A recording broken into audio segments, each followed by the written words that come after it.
నాన్న లేదే అని చెప్పాను కానీ లేదు ఏదో తేడాగా ఉంది అని చెప్పాను కానీ ఈరోజు ఆఫీస్ మీటింగ్ అయ్యాక మీకే తెలుస్తుంది కదా, ఎప్పటి నుంచో మీకు చెప్పాలనుకున్న మాట చెప్పేస్తాను అనేసరికి ప్రాబ్లం క్లియర్ అయిపోతే ఖచ్చితంగా మీ ఇష్టం అని చెప్పి కావ్య అయితే అంటుంది.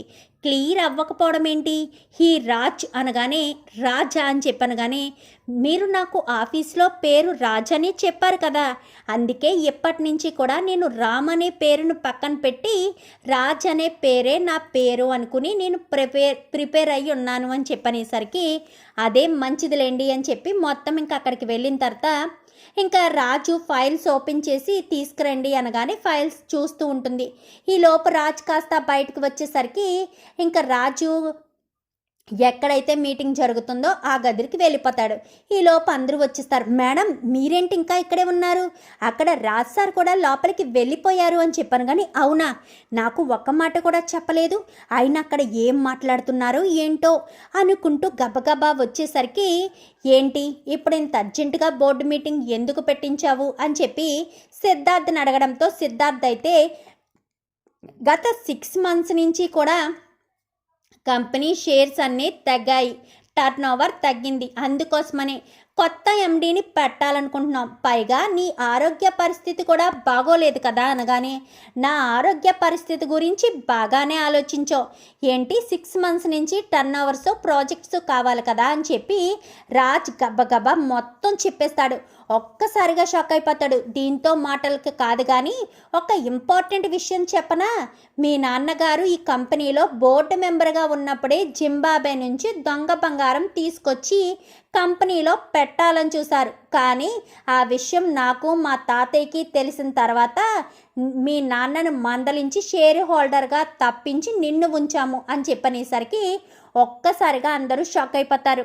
ఈ విషయం ఇప్పటి వరకు మీరు చెప్పకపోవడం ఏంటి రాజ్ అని చెప్పాను కానీ మా తాతయ్య గారు చెప్పొద్దని చెప్పారు, అందుకోసమని చెప్పలేదు అని చెప్పనేసరికి సరే అయినా వాళ్ళ నాన్నగారిని తప్పించినట్టుగానే ఈయన్ని కూడా తప్పించేసేయండి, ఇలాంటి వ్యక్తి మన కంపెనీలో ఉండడానికి ఎలాంటి అర్హత లేదు, తండ్రి చేస్తే కొడుకు కూడా తప్పు చేయకుండా ఉంటాడా, మనసులో ఏ దురుద్దోషం లేకుండానే ఈరోజు ఇక్కడికి వచ్చి ఎండీగా ఉంటాను అని అంటాడా, తండ్రి కొడుకులు ఇద్దరూ ప్లాన్ చేసుకుని ఇదంతా చేసుంటారు రాజ్ సార్, అందుకే వీళ్ళు ఖచ్చితంగా ఉండడానికి వీల్లేదు, వీళ్ళని ఖచ్చితంగా షేర్ హోల్డర్స్ నుంచి తప్పించేయాలి అని చెప్పి మిగిలిన షేర్ హోల్డర్స్ అనేసరికి నాకు ఇష్టం లేదు అనగానే మీకు ఇష్టం ఉన్నా లేకపోయినా మీ మీద ఎలిగేషన్ వచ్చింది, మీరు చేసిన తప్పుకి ఎప్పుడో మీ ఇద్దరిని తప్పించేవలసింది, రాజ్ సారు సీతారామయ్య గారు మీద గౌరవంతో ఇన్ని రోజులు ఆ విషయం బయటికి రానివ్వలేదు, ఇప్పుడు బయటికి వచ్చింది కాబట్టి ఖచ్చితంగా మిమ్మల్ని షేర్ హోల్డర్ నుంచి మీ 40% షేర్స్ కూడా తీసేసుకుంటున్నాం, కంపెనీ రూల్స్ ప్రకారం 6 monthsలో మీకు ఇవ్వాల్సిన అమౌంట్ మొత్తం మీకే వచ్చేస్తుంది అని చెప్పి మిగిలిన షేర్ హోల్డర్స్ అందరూ చెప్పేసరికి నాకు ఇష్టం లేదనగానే మీకు ఇష్టం ఉన్నా లేకపోయినా ఇది చెయ్యాల్సిందే, లేదంటే మేమంతా కలిసి మీ మీద కేసు పెట్టాల్సి వస్తుంది, అప్పుడు మీరే ఇరుక్కుంటారు, 40% షేర్స్ మాకు ఫ్రీగా ఇవ్వాల్సిందే అనేసరికి అవసరం లేదు, సరే నేను తప్పుకుంటున్నానని చెప్పి సిద్ధార్థ్ కాస్త అక్కడి నుంచి వెళ్ళిపోతాడు.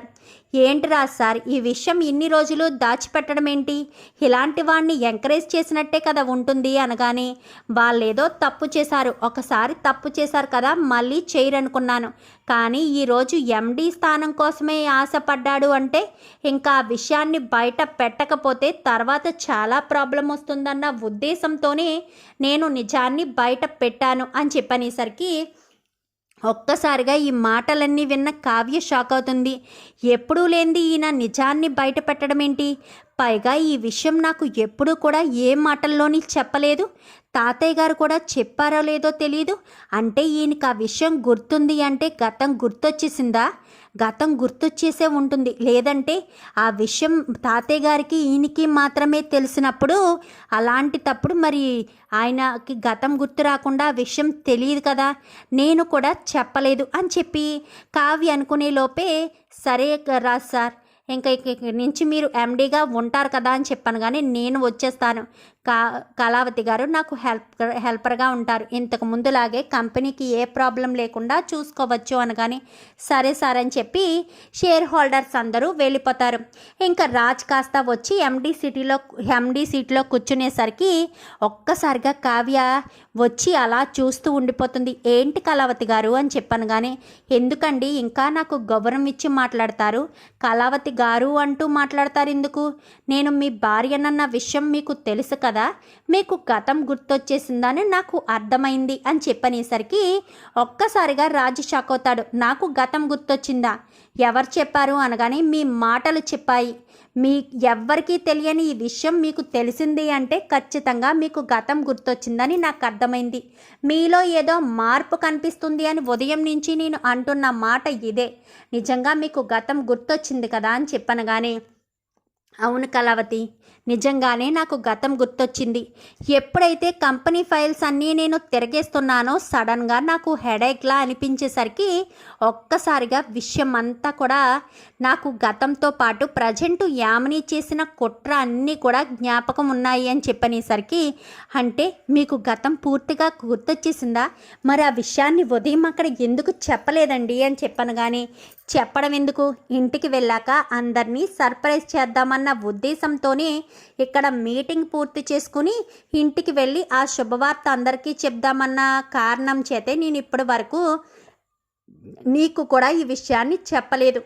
ఎప్పుడైతే మన కంపెనీ మీదకి ఆ సిద్ధార్థ్ వచ్చాడో సిద్ధార్థని ఎట్టి పరిస్థితుల్లోనూ వదిలిపెట్టకూడదన్న ఒకే ఒక్క కారణం చేత ఆ విషయం బయట పెట్టి సిద్ధార్థ్ నోరు మూయించి వాడి దగ్గర ఉన్న షేర్స్ అన్నీ కూడా మనం తీసేసుకునేటట్టు చేశాను అనగానే మంచి పని చేశారండి, ఇక మీదట సిద్ధార్థం మన కంపెనీ మీద కన్నేయడానికి కూడా అవకాశం లేదు అని చెప్పి ఇంకా రాజు ఇక్కడ కావ్య మాట్లాడుకునేసరికి అంటే మీకు నిజంగానే గతం గుర్తొచ్చేసిందా సార్ అనగానే అవును శృతి, ఈసారి కనుక నువ్వు డిజైన్లు సరిగ్గా వేయకపోతే మాత్రం అస్సలు ఊరుకోను అనేసరికి అంటే నాకు మళ్ళీ టార్చర్ మొదలైందన్నమాట అని చెప్పాను. కానీ ఇంకా అందరూ కూడా నవ్వుకుంటారు.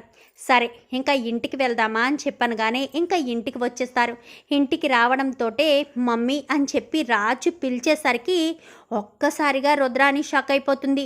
ఇదేంటి, రామ్ అయితే అమ్మ అని పిలుస్తాడు కదా, మరి రాజే కదా మమ్మీ అని పిలుస్తాడు అంటే రాజ్కి గతం గుర్తొచ్చిందా, మమ్మీ అని పిలుస్తున్నాడు అని చెప్పి అనుకుంటూ ఉండగానే ఏంటి నాన్న ఏమని పిలిచావు అనగానే మమ్మీ అని పిలిచాను అనేసరికి నాన్న రాజ్ అంటూ అపర్ణ కూడా గుర్తిస్తుంది.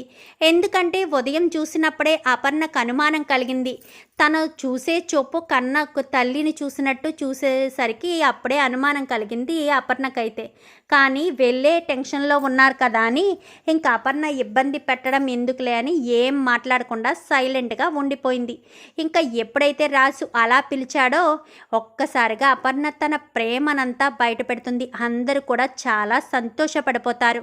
రుద్ర అని రాహుల్కి మాత్రం గుండెల్లో గుబేలు మన్నట్టు అనిపిస్తుంది.